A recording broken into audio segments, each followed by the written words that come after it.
Welcome back to Living Inspired with Autism. I'm so excited that you're here today because we are diving into one of the most crucial topics for autism parents, and that is boundaries. And I have to tell you, this comes up with practically every single parent/client that I work with, especially when we start talking about family dynamics, school, and those challenging public situations that we all know too well. Now, most people think that they know what boundaries are, but they don't really. And as an autism parent, we face some unique boundary challenges that other families just simply don't experience.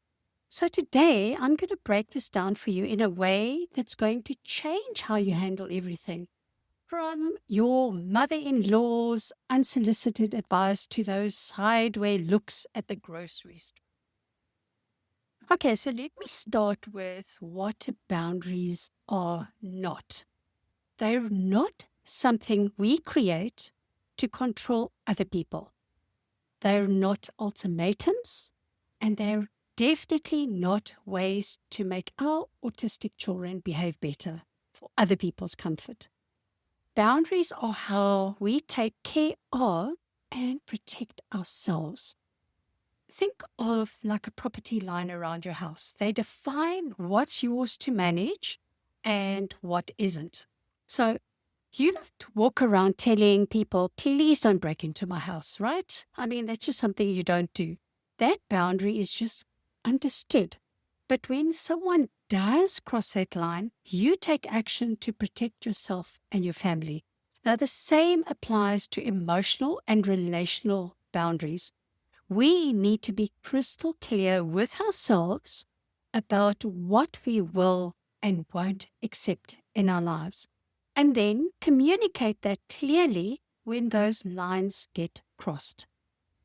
Now, here is where it kind of gets a little complicated for us as autism parents, because our children often behave in ways that unintentionally violate other people's boundaries. Our kiddo might scratch someone else, or have a meltdown on a plane, or make sounds that disturb others. This has all happened with me. These aren't malicious acts. They're communication attempts or even just sensory responses. But here's what happens. Because our kiddos' behaviors sometimes crosses other people's boundaries, we become the target of those people's frustration. And that's where we need our own boundaries more than ever. So, for example, say you're at the park or the playground and your kiddo is stimming by flapping their hands because they're just so excited to be out and about and at the park or the playground. And another parent comes to you and says, you should really get him to stop doing that because it's distracting the other kids or it looks funny. That person just crossed a boundary.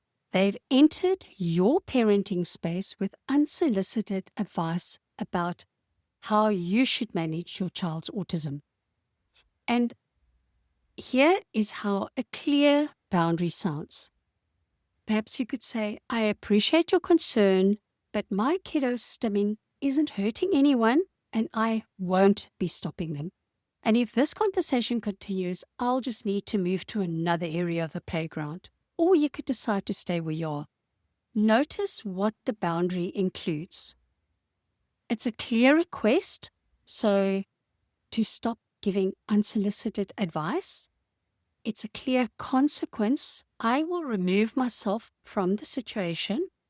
And number 3, something you control. It's your location and not their behavior.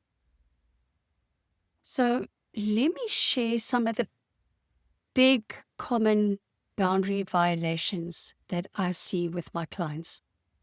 You get the advice givers.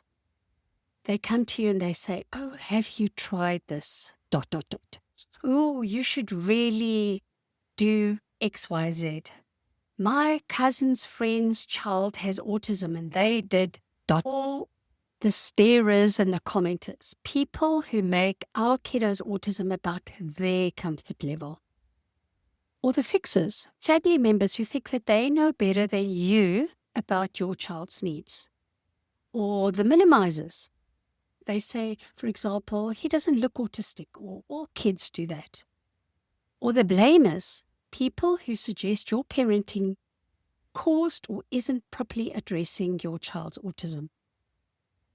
Now, setting boundaries from love and not frustration. And this is where I see so many parents get stuck, because you cannot set effective boundaries when you're angry or resentful or trying to control someone else's behavior. And I learned this the hard way. I used to get so frustrated with people's comments about Max that I would either explode if it was someone that I knew well enough, or just I'd completely shut down. And neither approach protected my peace or created the outcome that I wanted.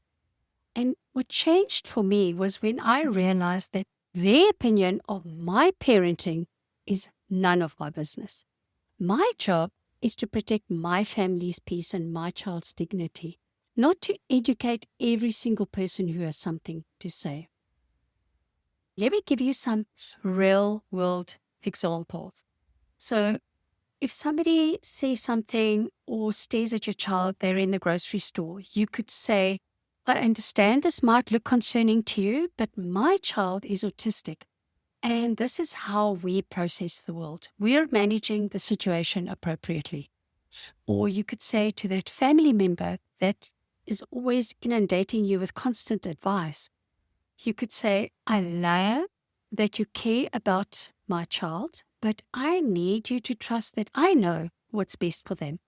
And if you continue to give me unsolicited advice, I'll need to limit our visits. Or perhaps for the school professional who pushes your child to mask, for example, you could say, my priority is my kiddo's authentic expression and emotional regulation, not making others comfortable. So if we can't find approaches that honor both their needs and the classroom environment, we'll just need to explore other options.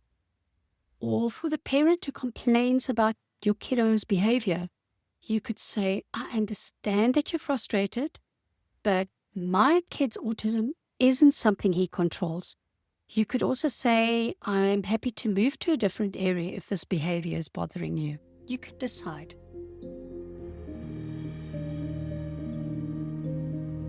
Now, here's the hard part. You must follow through on your boundaries.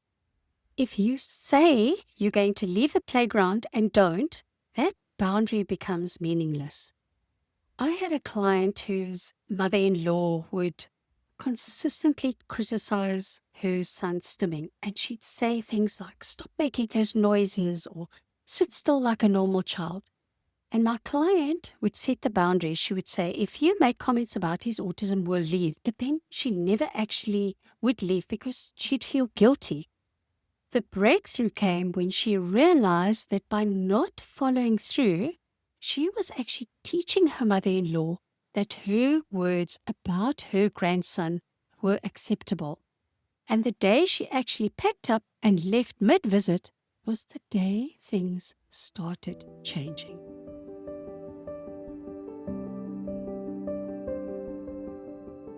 Okay, so let's talk about the flip side, because sometimes our kiddos' behaviors, they do genuinely impact others, and we need to navigate that both with understanding and boundaries. Now, this is something that happened to us a couple of weeks ago. We were in California, we were visiting friends of ours, and Max was in the pool, and our hostess got in the pool as well, and Max grabbed her leg hard enough to draw blood. And I was around.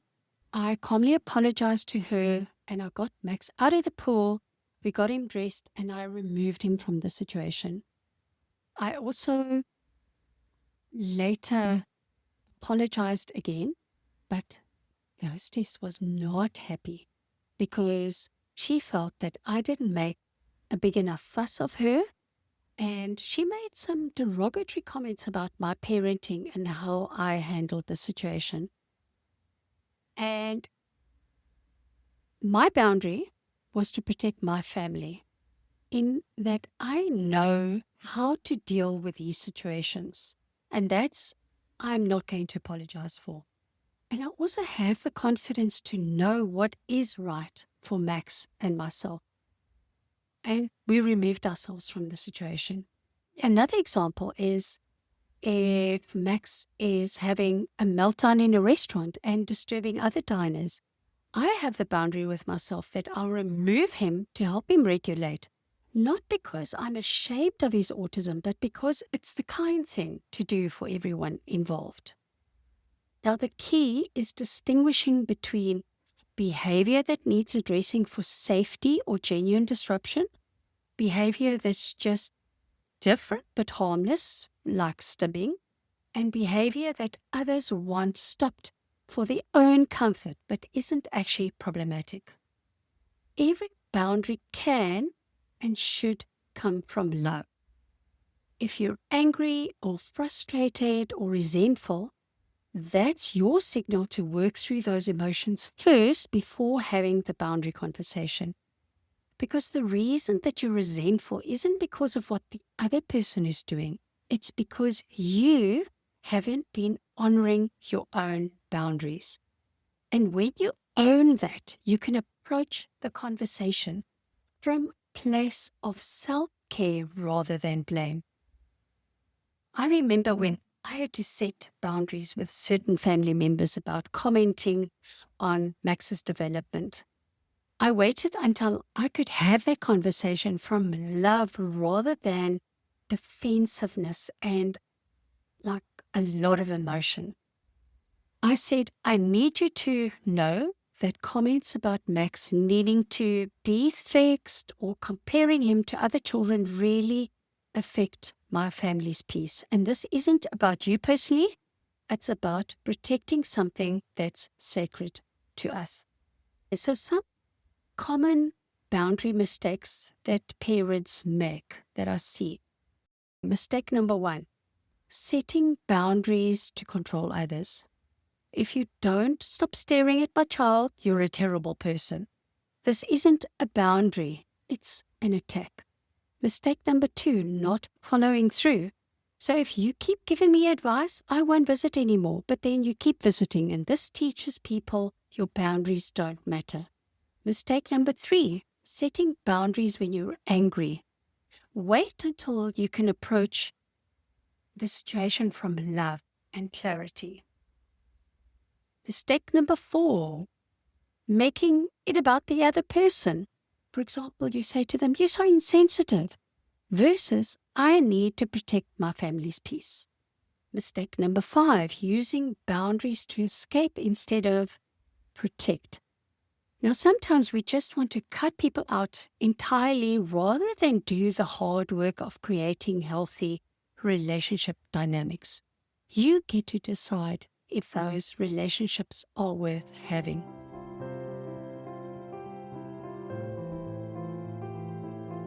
Okay, now I know some of you are thinking this sounds great in theory, but my situation is impossible. And maybe it's your ex-spouse or your child's teacher or even your own parents. And here's what I've learned. The people who trigger us most can be our greatest teachers about boundaries because they show us exactly where we need to get stronger and clearer about protecting our peace. And yes, it is scary. Yes, some relationships might change or even end, but living without boundaries just creates resentment, exhaustion, and ultimately just damages relationships anyway. So when you start honoring your boundaries, something beautiful happens. You model for your autistic child that they deserve respect and don't need to accept poor treatment. You show them that being different doesn't mean accepting less. Max now sees me calmly but firmly protecting our family's dignity. He's learning that his autism isn't something to hide or to be ashamed of, and that the right people will respect and love him as he is. Okay, so I have boundary action plan for you. So here are a couple of things that I'd like you to try this week. So firstly, I'd like you to identify one recurring situation. For example, where you feel resentful or frustrated. Then ask yourself, is this a boundary violation or is this just a preference issue? And if it is a boundary violation, craft your request and consequence. And then practice that conversation until you can say it from love, not anger. Now, this might take a while because we do get super, super emotional about these things. So practice that conversation so that when it does come up, it's almost as if you have it automatically.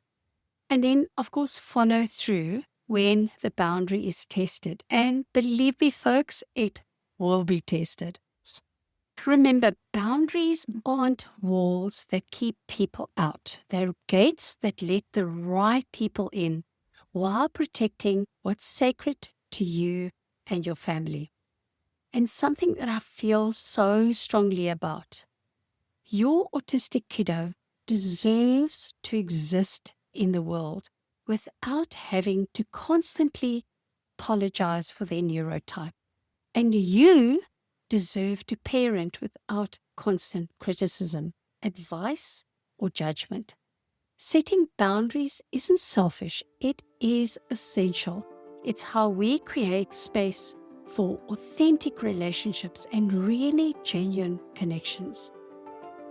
Okay, I'd love to hear from you about this episode. What boundaries do you need to set?